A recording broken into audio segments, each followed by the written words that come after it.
Good afternoon. Welcome to Talks at Google in Cambridge.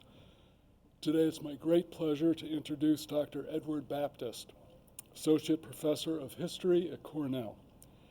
In addition to today's book, he is the author of Creating an Old South, Middle Florida's Plantation Frontier Before the Civil War, and with Lewis Hyman, American Capitalism, a Reader, an ebook just released by Simon & Schuster.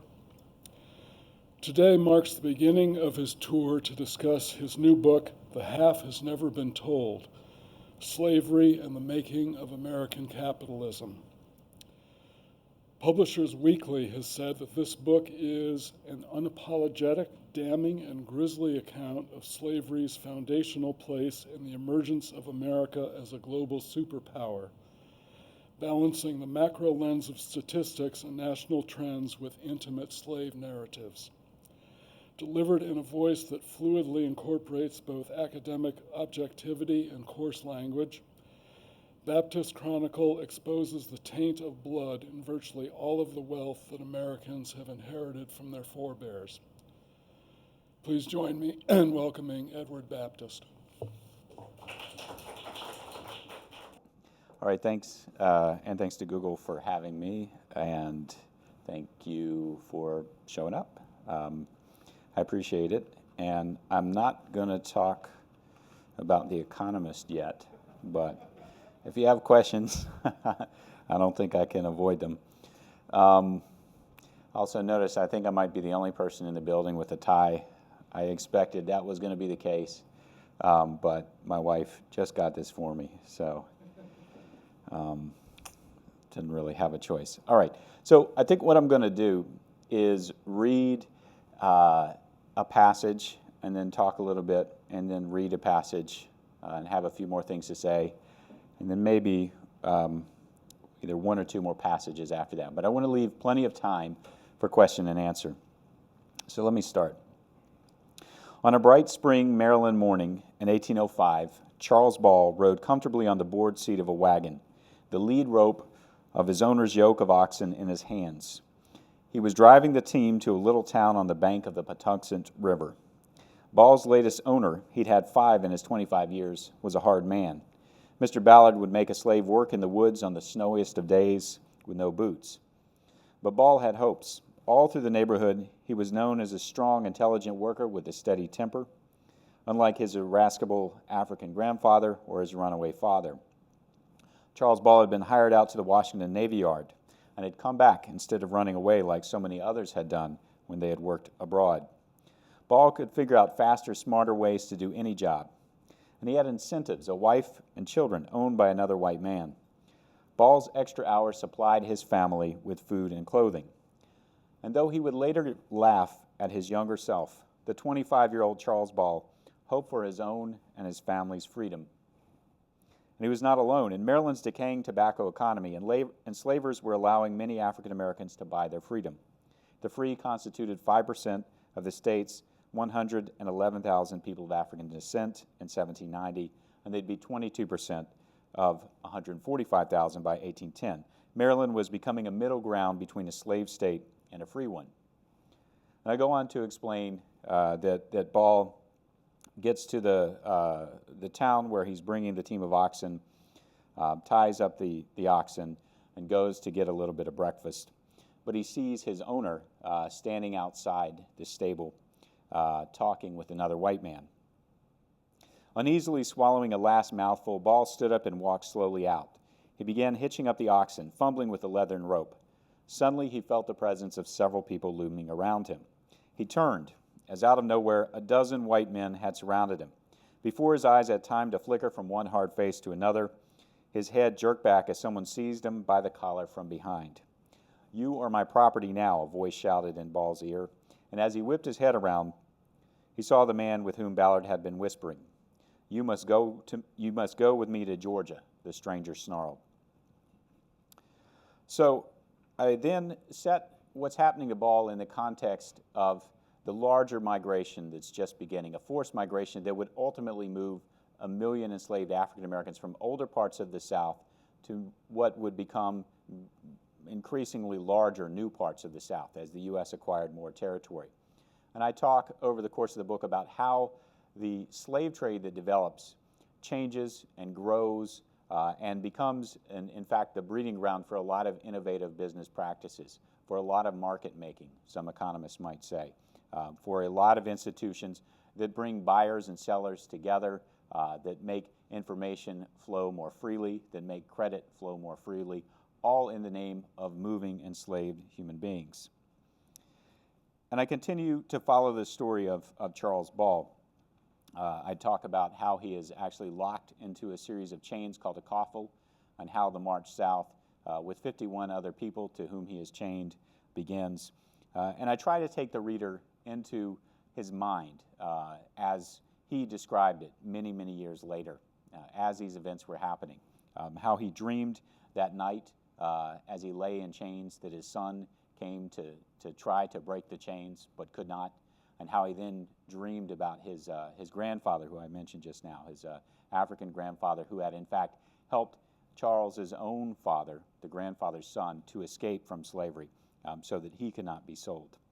And I follow this story of Charles Ball all the way down to South Carolina, where he's sold to a man named Wade Hampton. Wade Hampton, who was at that point already one of the wealthiest men in the United States. And Wade Hampton put Charles Ball on his cotton plantation.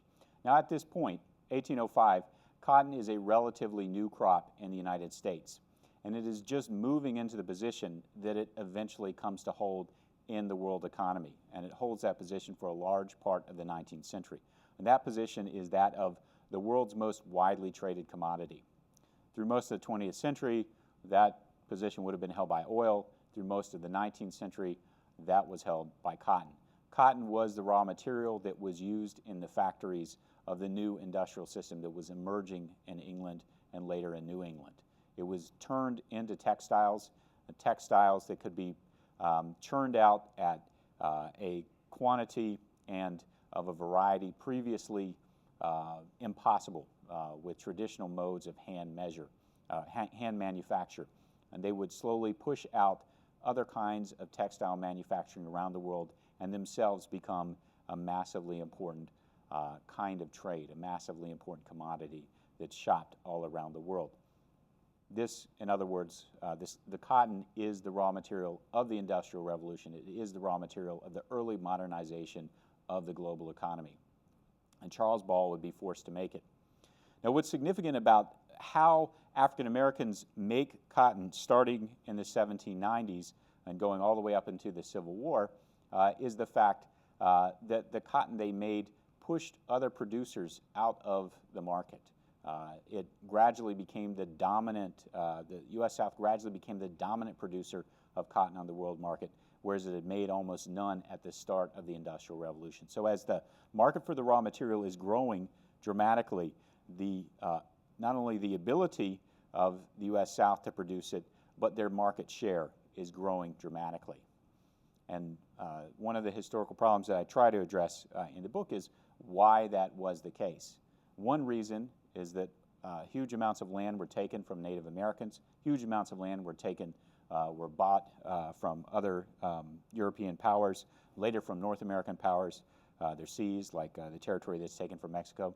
Another piece of it, of how this comes to pass, of how this massive upsurge in U.S. cotton production comes to pass, is the forced migration of large numbers of African Americans. 1 million people are moved, and most of them go into making cotton. And their children, if their children are born and survive, go into making cotton in places like Alabama and Mississippi, Louisiana, Texas, and so on. But another piece of it is the fact that the labor process changes, and it changes continuously and dynamically on the cotton frontier. So in 1805, when Charles Ball learns how to pick cotton, he picks about 50 pounds a day. A few decades later, the average amount picked would be 2 to 4 times that. And one of the historical problems I try to address is why that increase happens.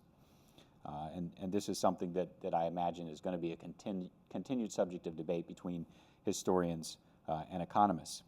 But my explanation ultimately is that enslavers create a system of measurement. They measure the day's picking of cotton and recording, information recording. They write down the number of pounds that the enslaved person has picked, and they then compare it to a quota that is individually determined based on their past performance. If they have not met that quota on that particular day, they are whipped. If you've seen the film 12 Years a Slave, you've seen a little bit of this dramatized on the screen. And then another piece of it. When enslaved people learn how to meet that quota is raised. And so over time, the average quota of the average slave gets higher and higher. And the average slave has to learn how to meet those higher and higher quotas.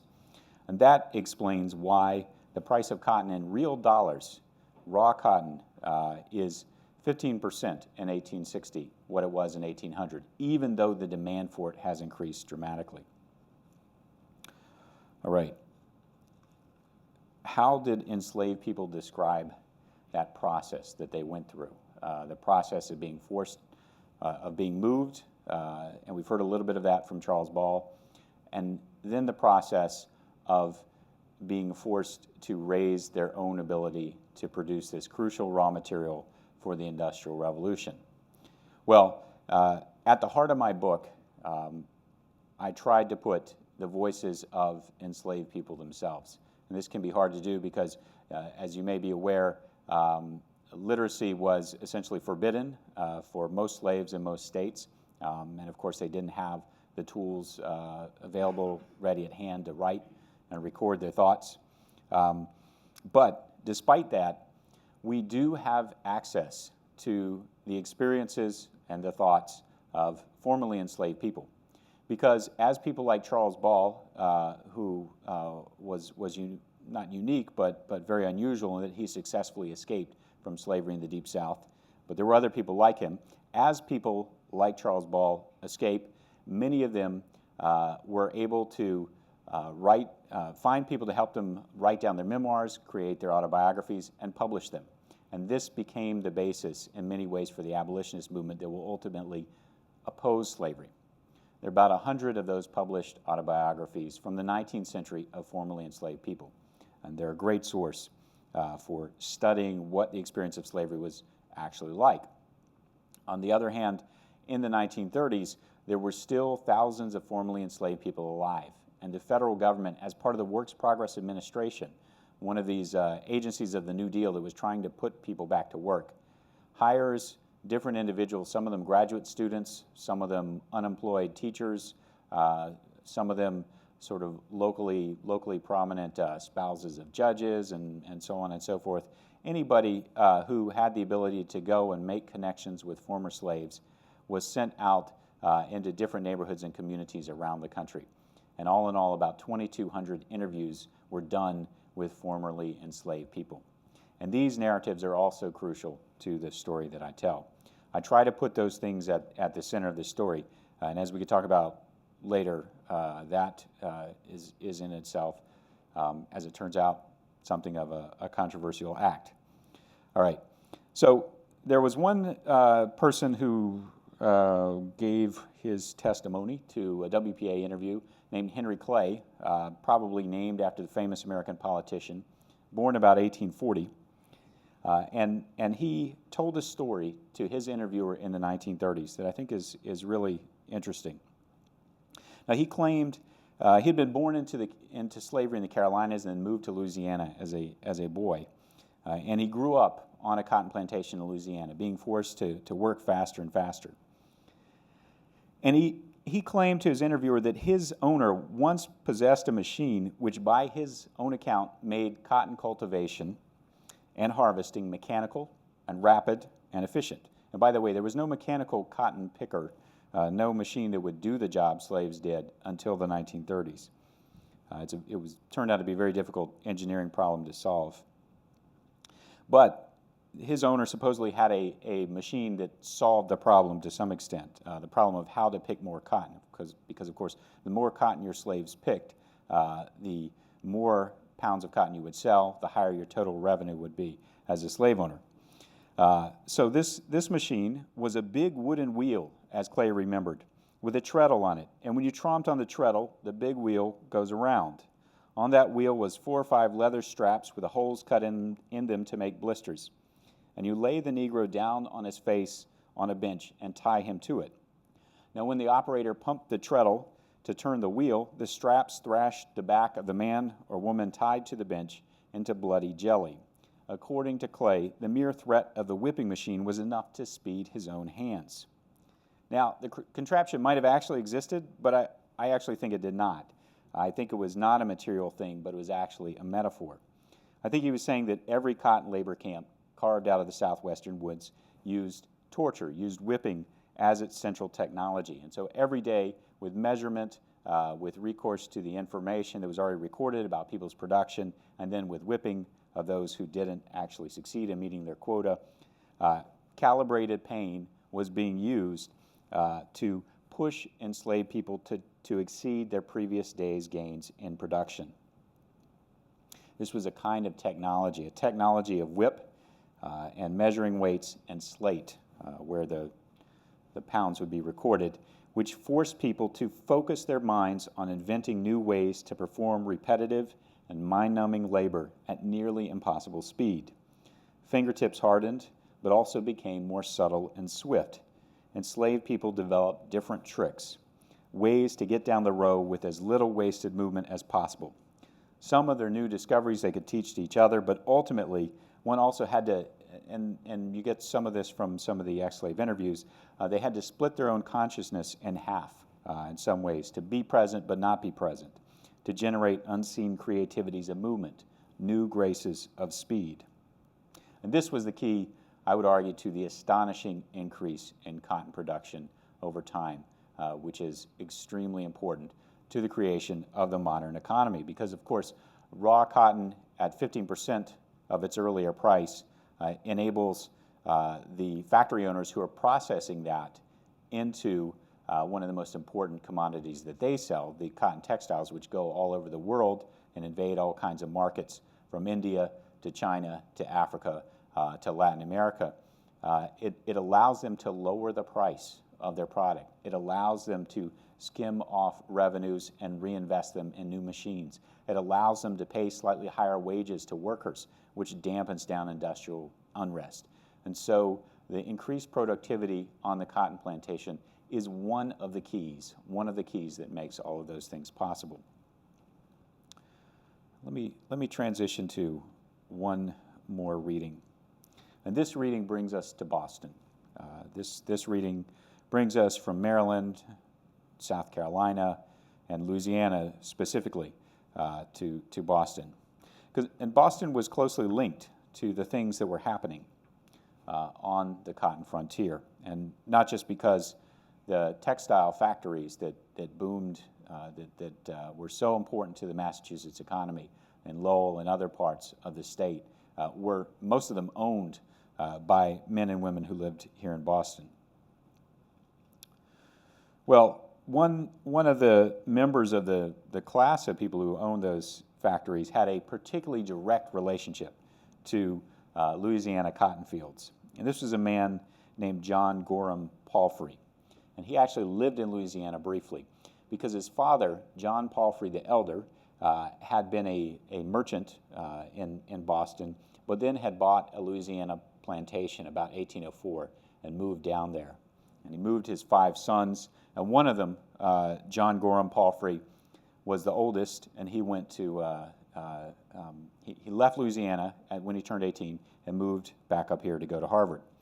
And at Harvard, he was ordained as a Unitarian minister. He ran a church for a while, became a professor of theology, so he was a Harvard professor. And then, late in the 1830s, he took over a magazine called the North American Review.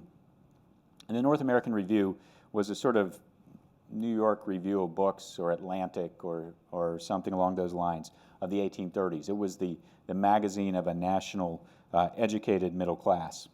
Published the authors of America's emerging literature, James Fenimore Cooper, William Cullen Bryant, et cetera, et cetera.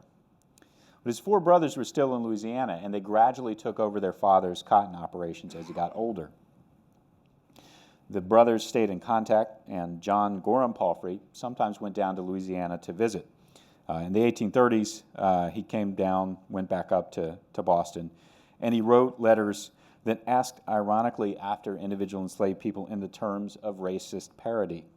"How are my sooty friends?" he wrote. When William one of his brothers, contemplated visiting Boston, John the Younger told him to bring his own slave. "The free black servants you can hire here are good for nothing," he said.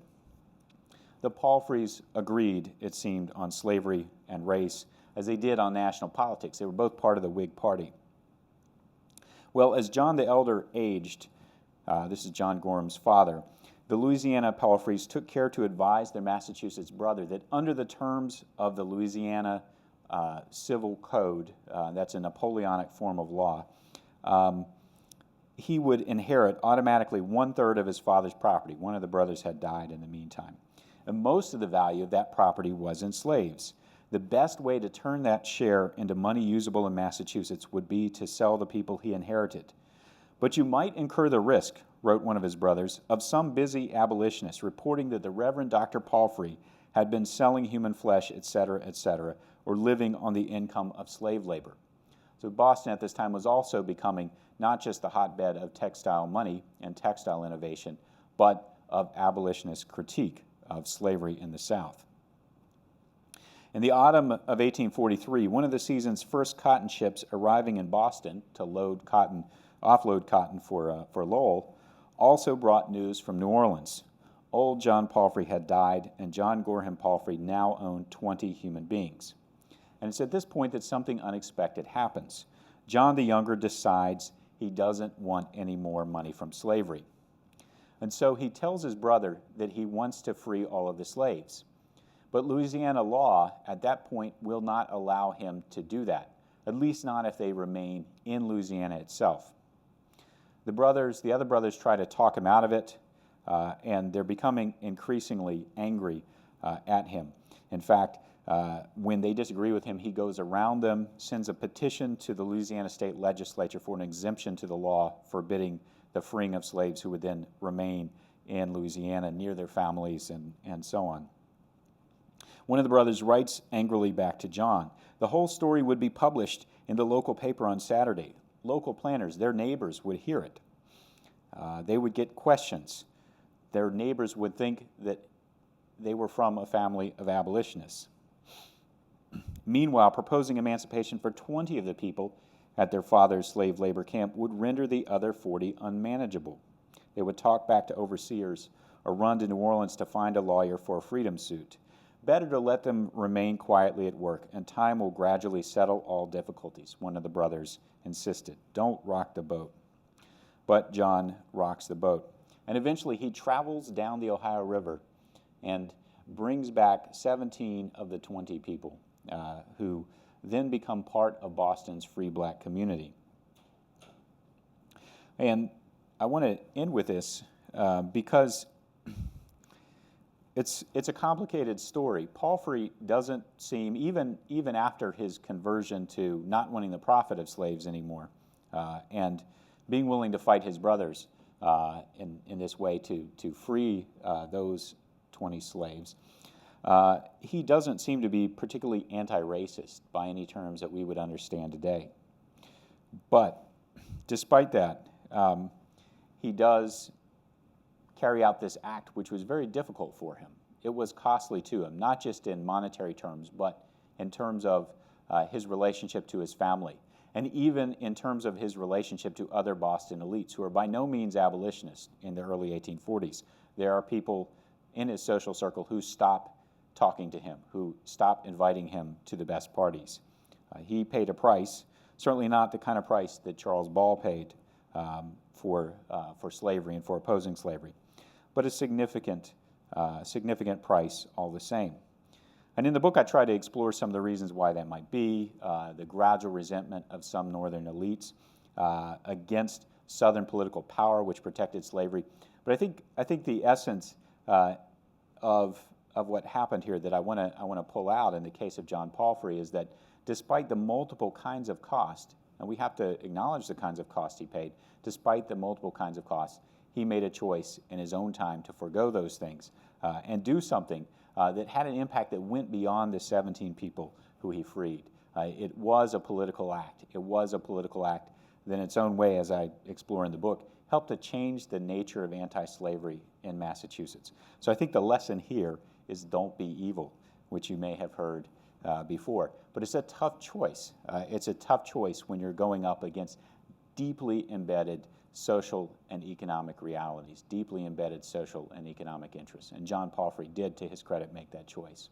So I'll stop. And do we do Q&A at this point? Thank you, by the way. Because you piqued my curiosity, so John Palfrey came back up with 17 of his 20 slaves. What happened to the other 3? Yeah, What decision did they have to make? that's a good question. So part of the story that I also left out is this. He goes down to Louisiana to bring slaves back and to bring them back as emancipated people. And they convince him, and this is all 20 of them really, convince him that he needs to wait. I think it's July when he goes down there. He needs to wait to the end of the year because they had their own little gardens that they were able to spend some time on the end of Saturday workday and over Sunday working on. And in the 1840s, cotton prices are not so good, and so sometimes they would be allowed not just half the day on Saturday, but maybe from 10 a.m. on to work there because there's not so much of an interest in producing as much cotton when the price is so low. So they have these crops that are growing in their little gardens, and some of them have cows, some of them have planted little patches of cotton that they're going to try to sell as well. And typically, enslaved people did this so they could get a little bit of cash to supplement their rations, which were usually pretty bad, and maybe to buy some ribbon, some buttons, something like that that went beyond the sort of standard issue clothes. But these folks want to sell what they've raised at the end of the year when it's ready to harvest and bring the money back up to Boston with them because they don't totally trust John Palfrey, the son of their slave owner. They want to have a little bit of a cash reserve so that they can stake themselves to some kind of independence when they get up to Boston. And in fact, most of them, he tries to place most of them in different jobs, usually very menial jobs, and their tendency is more to slip off and do their own thing, in some cases start their own businesses. Well, in that intervening time period, and this gets back to your question, 3 of the oldest slaves decide that they want to stay in Louisiana. They're all, I think, over 50, which is quite old for enslaved people in Louisiana at that point in time. And they have children and grandchildren there. And those children and grandchildren had not been freed, had not been willed to John Palfrey. So essentially the other brothers cut a deal. They say, we will let them live on the fringes of our plantations. We'll understand that they are free, right? But we just won't talk about that to our neighbors too much. Yeah. So there's an argument that the South was held back because of slavery from industrializing like the North did and so on and so forth. But based on the subtitle, it sounds like your thesis is that slavery was very important in American capitalism. How do you kind of draw those two together? So there are at least 2 different questions, I think, embedded in that. I mean, one is, was the South held back? And the other was slavery a plus or a minus for American capitalism in general? And I think for the second one, I think I would argue unquestionably yes. It brought massive export earnings into the United States. It was 50% of all the export earnings of the U.S. and virtually every year from 1800 to 1860. 50% came from cotton, I should say. And then if you added some of the other crops, it even creeps a little higher when you look at slavery's share. It also, because it was exporting all of these relatively high-value commodities or high-demand commodities, let's put it that way, created a circuit of payment and repayment that brought huge amounts of credit into the American economy on an annual basis. British investors in particular, and a lot of the world's savings were pooling in Britain at that point in time. British investors were very eager to invest in that whole circuit of trade and repayment. And so other industries piggyback on that stream of credit. So, and we could go on about this, but I think that there are multiple ways in which slavery helps American capitalism in general. But it does so at a tremendous cost, first of all, to enslaved people. Second of all, I think you can argue it creates winners and losers in both the North and the South among free people. And potentially the whole South ends up being a loser because of the commitment to slavery and to the production, ultimately, of one major commodity. And over the long run, I think that's true. And I think that's pretty consistent with the experience of most regions that invest themselves so heavily in producing one commodity, no matter how important that is to the world economy. But as long as the ride is going well, it can be a great ride for the people who are sitting at the top of that process. And when you look at the way wealth is distributed among whites in the United States in 1860, 5 of the 6 highest states in terms of per capita wealth for white people are cotton states. So I always forget the order. I know Louisiana's first, and then you also have in that number, you have Mississippi, you have Alabama, you have Florida, and I think you have Georgia as the other one. But this produces a very prosperous upper and even a very prosperous middle class. And they don't have an incentive to change the system. You know, even if over the long run we can look back and say the choices that were made, the choice to invest in cash commodity production didn't lead to the sort of complex local economy that you saw in Boston, that you saw in New England more generally.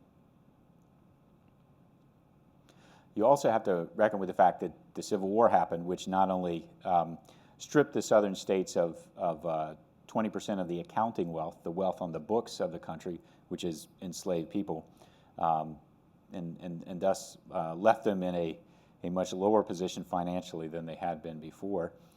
But in addition to that, it creates a lot of physical devastation throughout the South as well. I don't say that to say we should feel sorry for Southern planters because of Sherman's march. They started the war. They, to my lights, committed treason against the government.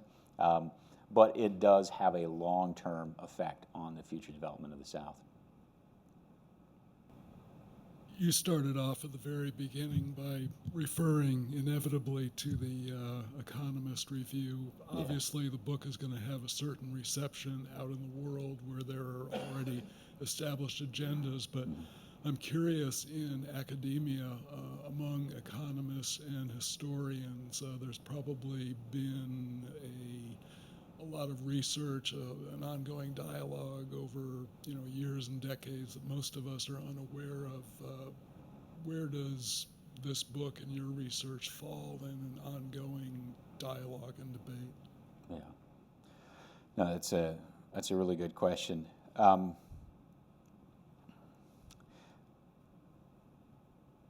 I think that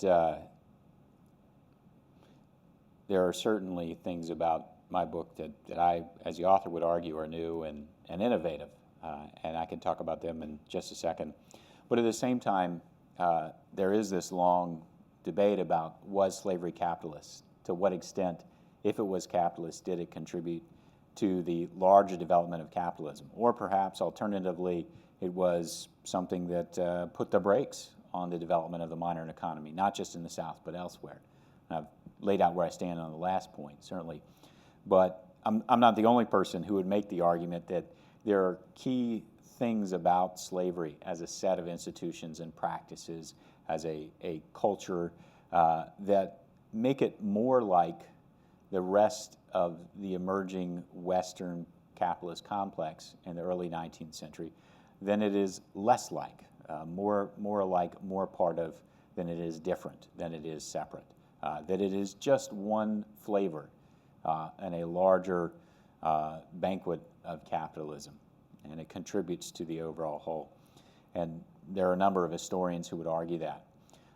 There are also some economists, but I think that I've already gotten some pushback from economists who whether they're saying this because it's a sort of fundamental position that capitalism must include free wage labor and must be based on free wage labor or not. But they're arguing that in fact the contribution of enslaved people's labor to the development of capitalism is not so significant as I make it out to be.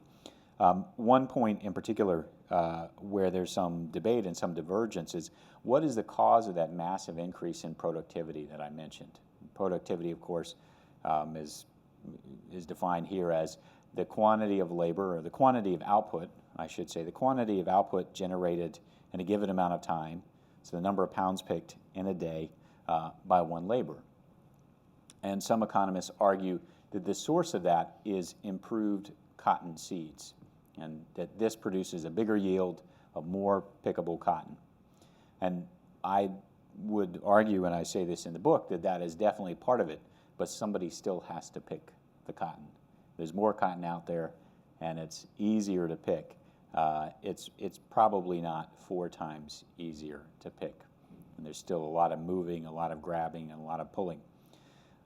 And in fact, slave owners also seem to think that it's not the seeds that they need to focus on, that it's actually extracting the labor from individuals. So every day, and this goes back to the description of the sort of calibrated system that I mentioned before, every day they're weighing, every day they're recording the amount weighed, and every day, if you listen to what formerly enslaved people say, they're whipping those who come up short. And this is a big, complicated system to put in place if what's really making the difference is seeds, right? Enslavers really believe that it is the pushing, the weighing, the whipping that is making the difference in output and increasing productivity over time. But you don't know that if you don't look at what formerly enslaved people say. If you just look at what the owners are saying, and if you just look at output, and some economists have had that tendency, then you don't really understand what the labor system is like from the inside and from the perspective of those who experience it. I'm curious, when you started out, what was your aspiration? What did you have in mind? Do you feel like you achieved that, and where would you go from here? Yeah, that's a good question. Yeah, it was a while ago when I started really working on this project. Google was one of many search engines. I wasn't familiar with Google Maps. It might have existed. One of my students was trying to convince me to use a search engine called Dogpile. I don't think that maybe that's still out there on the Wayback Machine or something. But so, it was a long time ago, and the project really grew over time because I wanted to look just at the experience of people like Charles Ball, and I just wanted to tell their story of moving from point A to point B. But as I dug into that, I realized that that was connected to virtually everything else that happened in the South from 1790 to 1860, which is a long time. And everything that happened there, it turned out, was connected to U.S. politics, national expansion, to the growing cultural sense of the United States with a separate culture that people like John Palfrey were part of. There were many, many connections. And of course, that's a wonderful thing. That's a kind of experience of wealth and excitement, right? You're seeing all the connections in the world, and at the same time, you have to tell a story that fits behind 2 covers, right, and has some kind of coherent structure. So that was the struggle that I went through, not just reading all the sources, of which there were many, but figuring out how to not read some sources, if you will, that maybe in some alternate universe where I have infinite time could be part of an infinitely large story. So what's next? I have a couple of projects that I'm working on, but I think, I was talking to a couple of friends of mine. I said, well, I'm going to go talk to Google, and they said, well, maybe don't say capitalism comes from slavery. And I said, well, I don't know. I'm not quite sure what people at Google think. about those kinds of questions, so I'll just talk about it. But they did urge me to talk about another project I'm working on because it directly connects the amazing digital tools that we all have now to the study of history.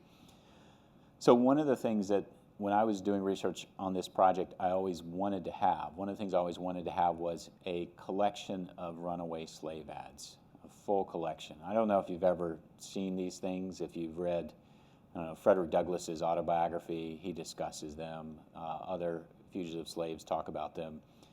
Even Huckleberry Finn sort of tangentially talks about them. So when an enslaved person ran away in the antebellum South, often the owner would place an ad in a local newspaper.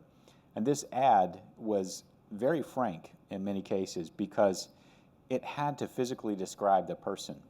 So, Jim, 5'9", 27 years old, that description not only is richer than a lot of the description we have in any sort of systematic way about large numbers of slaves, but it might then also go on to say, Jim, 3 of whose fingers on his right hand were cut off, whose back is much scarred with whips, et cetera, and it might describe their clothes, where they came from. Jim was just moved from South Carolina to Alabama a year ago, maybe trying to get back, things like that. So there's amazing detail, and there are amazingly large numbers of these sources.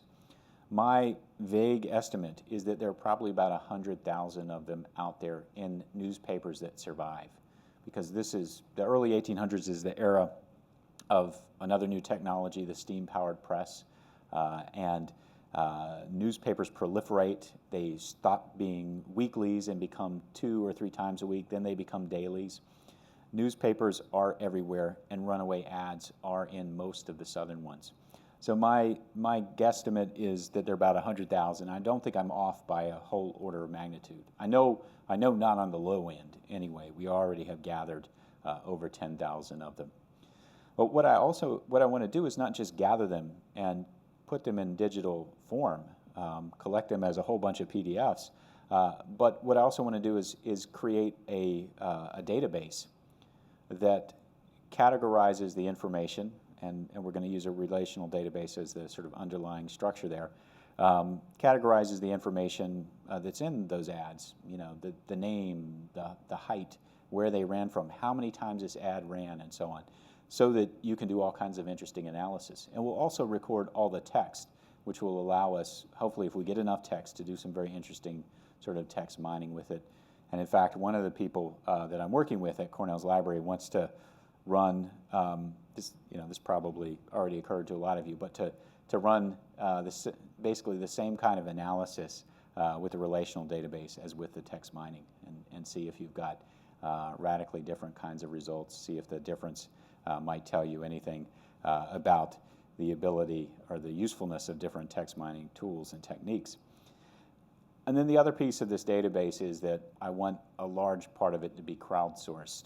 So we're building a site where hopefully if we continue to get funding over the next couple of years, we'll be able to create an experience for users, students in particular are one of our targets, where they will go to the site and then be presented with a runaway slave ad, and their job will be to do the detective work of pulling the information out of that ad, recording it for us in the relational database, maybe correcting a transcription of the text.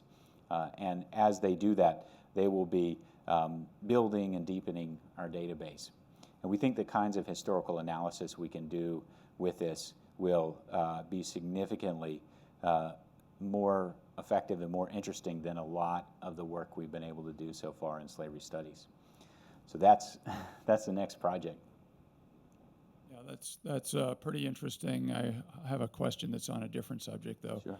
I'm wondering if you've done much comparative analysis of slavery in the South with slavery elsewhere. And I'm thinking in particular, I guess the 2 most obvious examples would be the slavery in the Caribbean for the purpose of harvesting sugar, and also slavery of Indians in particularly, say, in Peru, earlier by the Spanish mainly for the purpose of mining.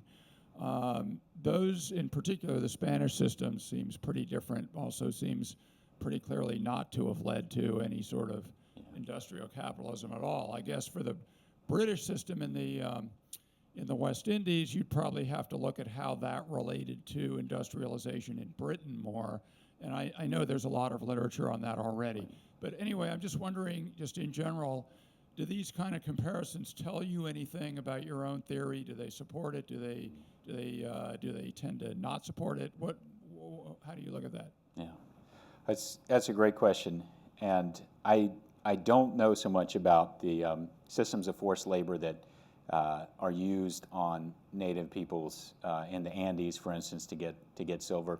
But my basic understanding is that they're not strictly speaking chattel slavery, that they are sort of labor requisition processes. The difference, if you were working in the silver mine, might have been pretty hard to parse out. And there were African slaves working in Peru, sometimes in the mines, in a sort of more chattel slavery formulation. Slavery in the British West Indies, which ends in 1834, is already, I would say, sort of moribund by the early 1800s. And one reason is that the productivity of sugar production is not increasing. It hasn't increased in a while. And there's always been a sort of a historical problem or debate about why that is. Does it have to do with labor supply? The Atlantic slave trade is cut off in 1808 by Parliament. Maybe it's easier to force Africans into harder kinds of labor because they're not able to build the kind of networks that allow group and individual resistance to locally born enslaved people. There are a lot of questions still about that. But one thing's for sure, both the mechanics of sugar processing and the way that sugar labor is extracted from individuals are different in Cuba in the 19th century than what prevailed in Britain and in some other colonies in the 18th century. So new machinery comes in, and sugar is mechanically speaking the most complex of any sort of commodity production process before.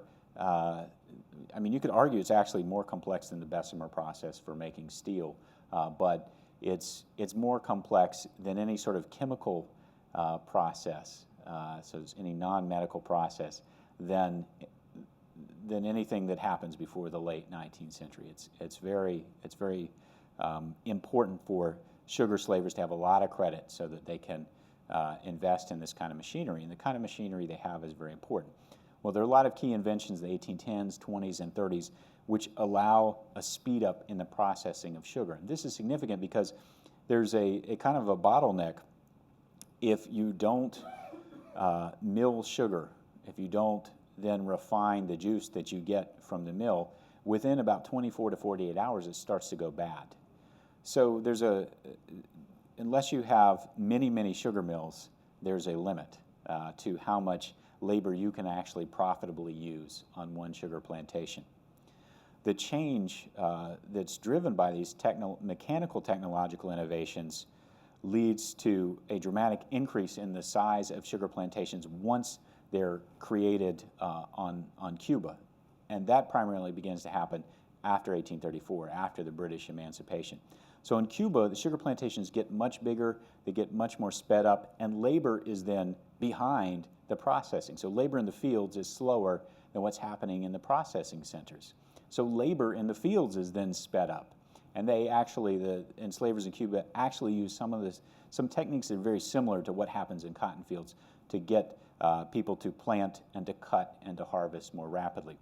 And at the same time, similar things are happening in Brazilian coffee, where you have a massive increase in production in new territory, often with new slaves who've been moved a very long way away. It's very similar to cotton. And the weighing and the recording of how much individual slaves have picked in terms of weight of coffee beans is very important to pushing an increase in production. It might seem like coffee is not really related to industrialization, but I bet I can walk you through that process really quickly when you think about the espresso machine, right? I mean, I'm serious. The transition from drinking alcohol at work to drinking coffee at work is key to industrialization as well.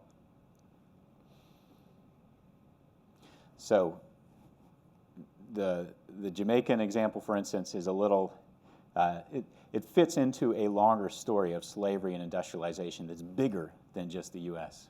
Yeah. I've got a couple more questions. First, on the topic of not being evil, you suggested in what you were saying, and I'm sure in what you've written, that in the early 1800s, if you were opposed to slavery, it would have been very difficult in the U.S. and maybe in the world to unplug from the slave economy, from the economics effects of it.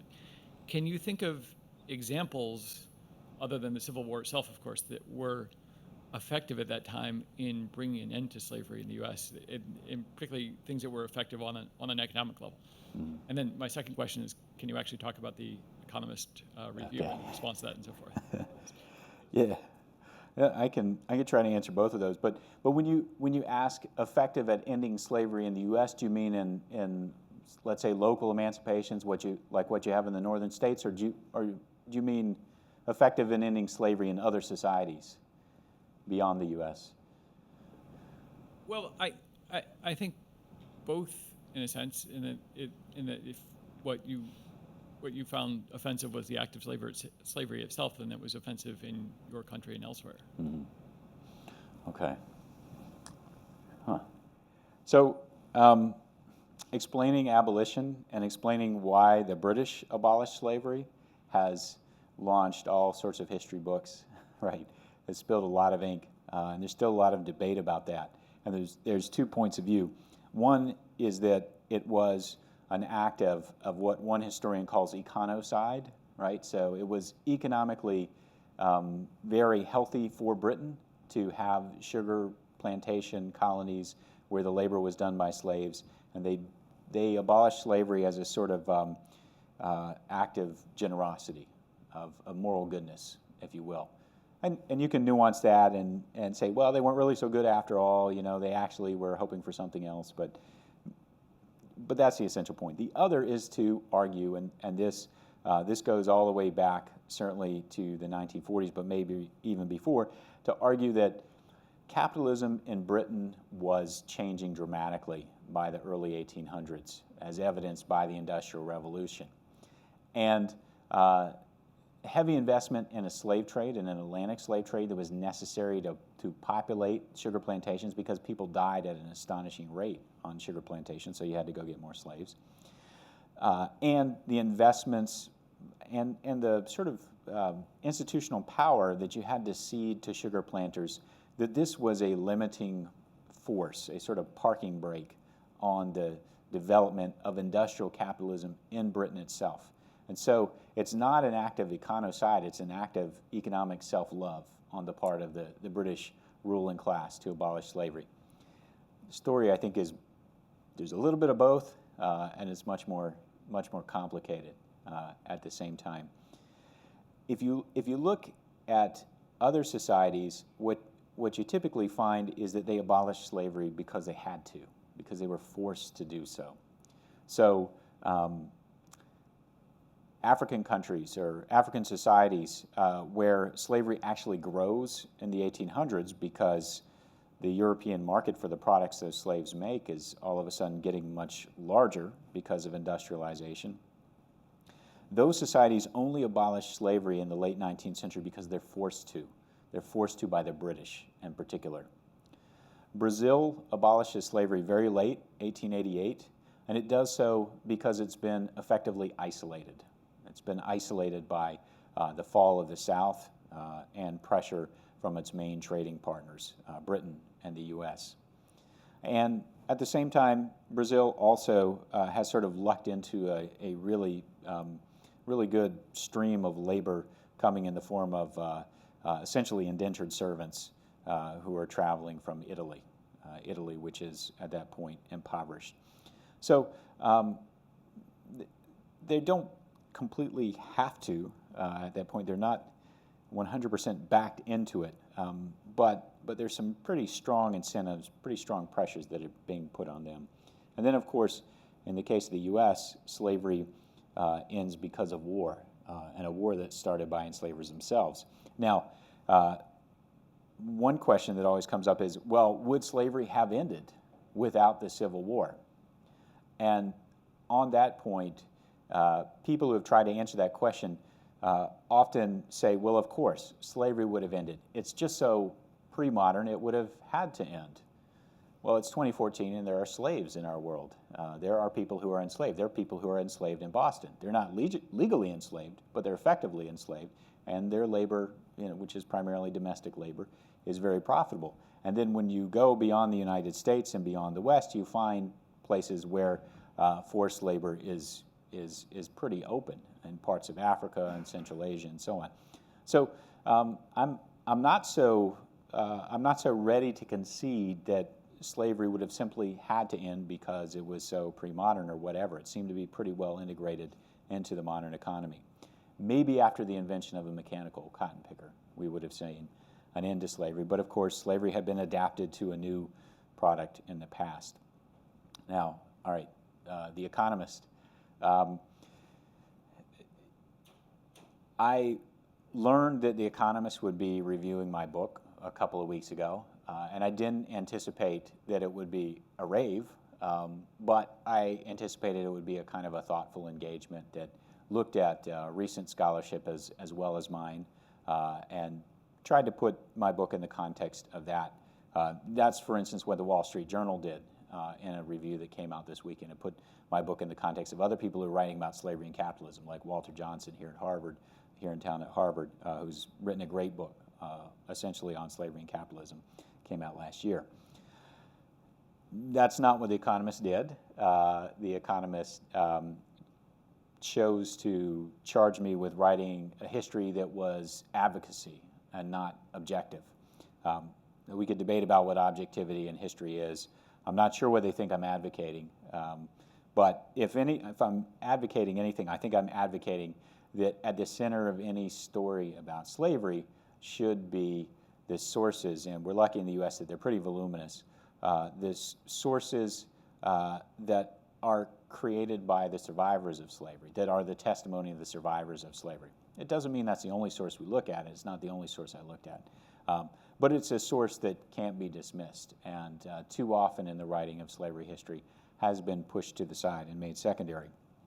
And this, if I can read The Economist review correctly, seemed to be the thing that enraged the reviewer the most, that I seemed, to their mind, to be privileging those stories, and that because I put African American testimony about slavery at the center of the story, that made it a kind of advocacy.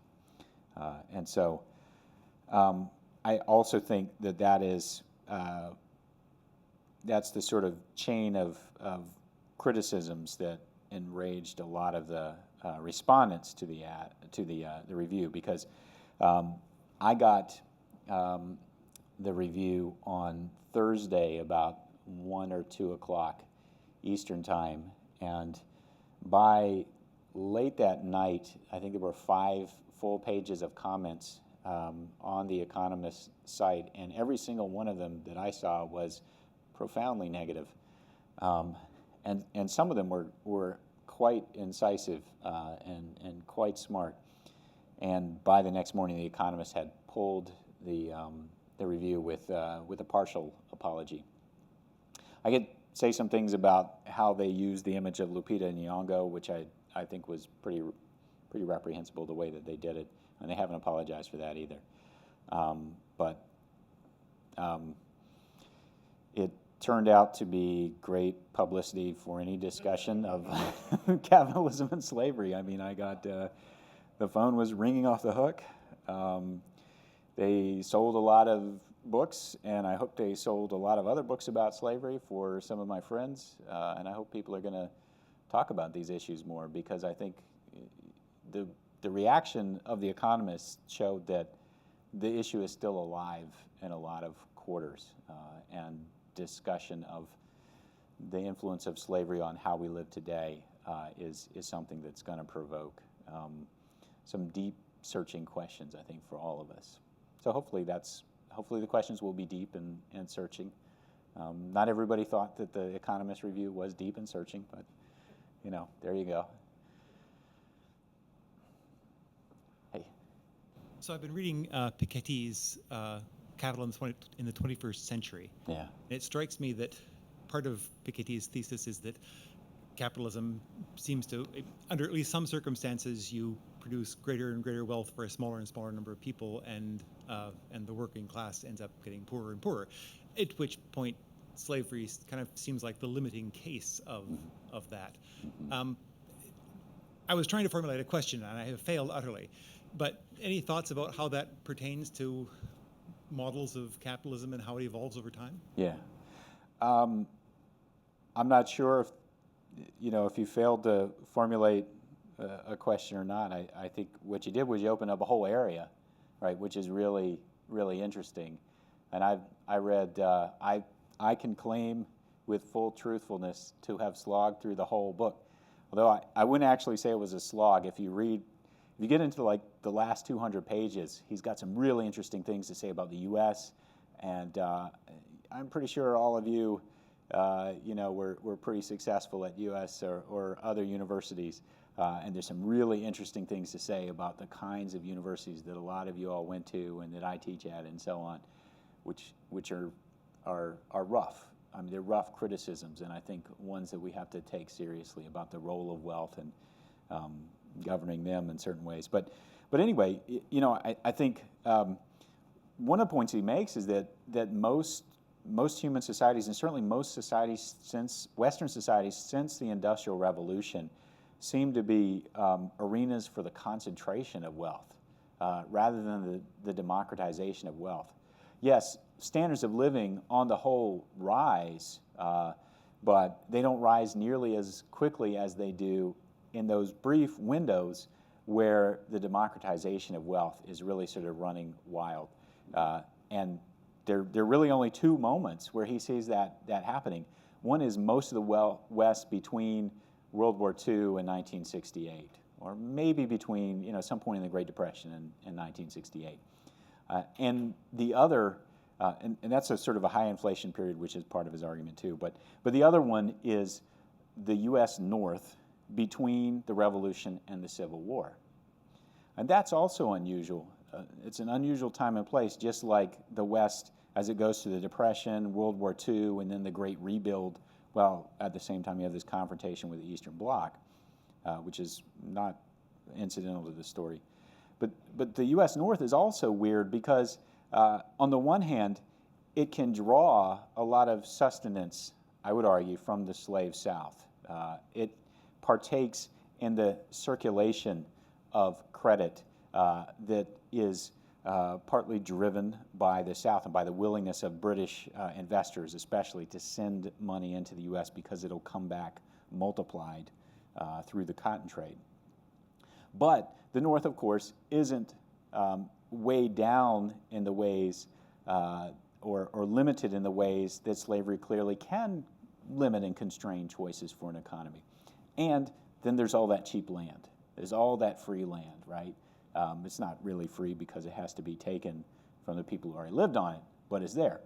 So these are two unusual cases. Okay, so what does this mean for thinking about the slave South? What it means is that the slave South is more like 2014 U.S., 2014 Western Europe, 1914 Europe, right, than the free North is like those societies in some measures, right, in some ways. Certainly when we look at the way wealth is concentrated, the profile of the South is much more like we are today than the antebellum North is like the United States today.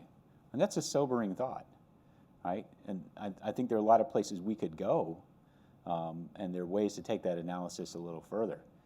But I think what it means is that I read Piketty, and I find a lot of richness there, a lot of interesting thoughts for thinking about the slave South and for maybe building future analyses. Thank you. Thanks for the questions.